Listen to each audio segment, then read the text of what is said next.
Hello YouTube, look who's back, this guy.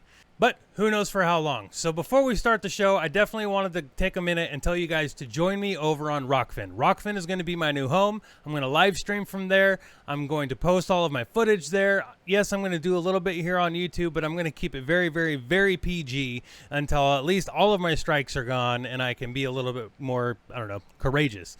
The fact that they were able to delete me in a matter of 30 days is a problem. And I mean, I'll tell you, when I got the email saying that my Google account entirely was deleted, including my YouTube channel, well, I mean, it really was kind of devastating because I really enjoyed developing a relationship with a lot of you guys. Unfortunately, well, I got to be a little bit more careful. So I'm still going to go ahead and live stream some of the more low-key events and so on, but I'm going to do everything I possibly can to keep my nose clean and really not get on their radar. Now, the only real viable option I have, because I'm still demonetized on YouTube, I'm still, well, actually, I just got a banned on Facebook, so I have an alternate account that I can post on Facebook still, but my pages are all restricted. I can't really post videos, so Facebook is really worthless, and there's not really much I can do about that.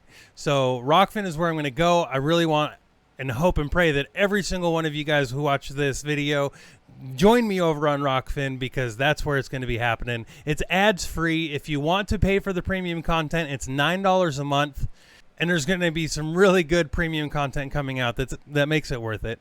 But the majority of the stuff that I'm going to be uploading is going to be free, and I, at this moment anyway, am sure that they are going to be the only real viable option that I currently have to keep doing this as my job. They have a very functional app. There's a lot of other creators on there that do mostly talk shows. So if you're into that kind of stuff, I mean, this is definitely the place for you. And it's not just political stuff. There's wrestling, there's some sports, there's some football. There's a bunch of other different channels. So, I mean, at the very least, go check that out. And again, creating an account is free. You get all the free content that you can stomach. And no matter what, don't forget to join me on Telegram. That way you don't miss any of the content. Memes, videos, shows, all of the above. And even if you don't use your phone, you can use it on your computer as well. All the links for Rockfin, Telegram, and if you want to donate so I can eat while I'm trying to rebuild my audience over on Rockfin, those links are in the description as well. I hope you guys follow me over there. And now on with the show. Hello everybody on these censored media platforms. I'm here to give you a little bit of a sneak peek about a project I did about the 1619 project. Now, everybody's been talking a lot about CRT and critical race theory and, diversity and inclusion. But there's a lot of talking points out there, but there's not a lot of core knowledge about what exactly that they're trying to bring into our schools. The 1619 project won a Pulitzer Prize because of its groundbreaking historical revisionist relevance. Yep, revisionist. It's 100% revisionist history. And what started out as just I was going to do a rant and a little bit of a spiel on it turned into completely dismantling the entire piece of writing. Bringing actual history, context, missing history, relevant history, common sense, and some reality to this fiction that won a Pulitzer Prize. Unfortunately, it is far too controversial, I am sure, to post on any of the other social media networks, so it is posted at my new home on Rockfin. But what I'm doing today is I'm giving you guys a little bit of a sneak peek, a little bit of a teaser clip, shall we say, of the 1619 project and my dismantling of it. I hope you all join me over on Rockfin. I show a lot of documentation and so on to just correct the narrative. So in hopes that you guys, when you go and you talk to your school boards and so on, you guys can also have that knowledge and some direct quotes to show the school board members when arguing that you don't want a bunch of lies taught to your kids. I hope you join me. I hope you enjoy it. And I hope you follow me over there to Rockfin. The link to my channel on Rockfin and the video will both be in the description of this video. Enjoy. Jefferson and the other founders were keenly aware of this hypocrisy, and so in Jefferson's original draft of the Declaration of Independence, he tried to argue that it wasn't the colonists' fault. Instead, he blamed the King of England for forcing the institution of slavery on the unwilling colonists and called the trafficking in human beings a crime. Yet neither Jefferson nor most of the founders intended to abolish slavery, and in the end, they struck the passage. All right, so how about some historical context, shall we? Right there, she's accusing Jefferson of lying when he said that the British Empire imposed slavery upon the colonists. That's what happened. The United Kingdom didn't abolish the slave trade until 1807, and guess who did it the next year? You betcha. The United States of America abolished the slave trade in 1808. The Declaration of Independence was signed in 1776, 32 years prior to the British Empire outlawing the slave trade. Now, mind you, they didn't outlaw slavery. They didn't outlaw slavery until 1833, and that was only in parts of the British Empire.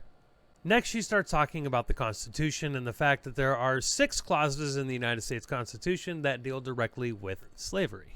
Because of black Americans, black and brown immigrants from across the globe are able to come to the United States and live in a country in which legal discrimination is no longer allowed.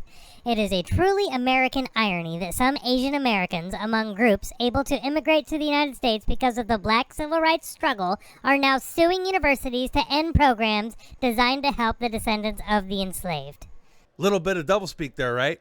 The causes of black Americans have made it so it is now illegal to discriminate against people. And then right below that, oh golly, we're so surprised that Asians are suing to end discrimination. Oh, I'm sorry, that's not what she said, because that would be honest. The Asian students are suing to get rid of the programs that are designed to help the enslaved. No, yeah, the Asian students are suing to get rid of racism in colleges. They are suing to get rid of race-based admissions. They are suing the country that has done more to free peoples all throughout the globe than any other country on the planet, and we're the bad guys. The left will continue to try to make the United States the bad guy in one way or another. This is just nothing more than another attempt at smearing the United States because they hate the idea of freedom and personal responsibility. But how about a little history lesson? Slavery has been around since the dawn of time. Slavery was used during the Greek Empire, the Roman Empire. Islamic slavery encompassed mainly Western and Central Asia, Northern and Eastern Africa, India, and Europe from the 7th to the 20th century.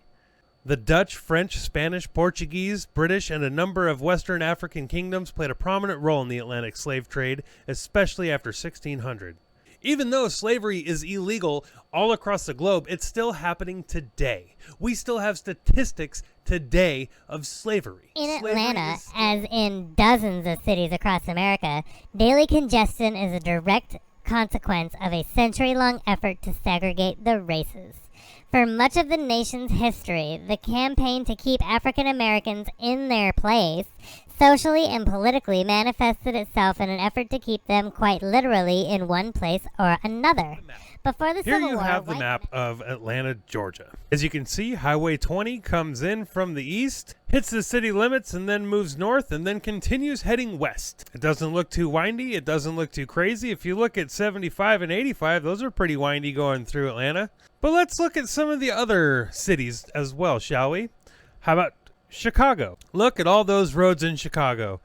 Man, they must have really done a number trying to divide that city up from black, white, Italian, whoever, I guess. Because, I mean, obviously, if you look at all of these roads and all these interstates coming through here, it must have some sort of racist agenda as well. How about Des Moines, Iowa? Man, look at those interstates zipping and crossing through there. It looks like a T, you know, like they're like a grid. Like, how about Phoenix, Arizona? My goodness, they must be super racist too. Look at those. The verses of a song flirt with a Western kitsch, what young black interneters branded with adorable idiosyncrasy and a deep sense of history, the Yeehaw agenda. But once the song reaches its chorus, I'm gonna take my horse to the old town road and I'll ride till I can't no more. I don't hear a kid in his outfit. I hear a cry of ancestry. He's a westward bound refugee. He's an exoduster, and Cyrus is down for the ride. Musically, they both know this land is their land. Do I really need to say anything here?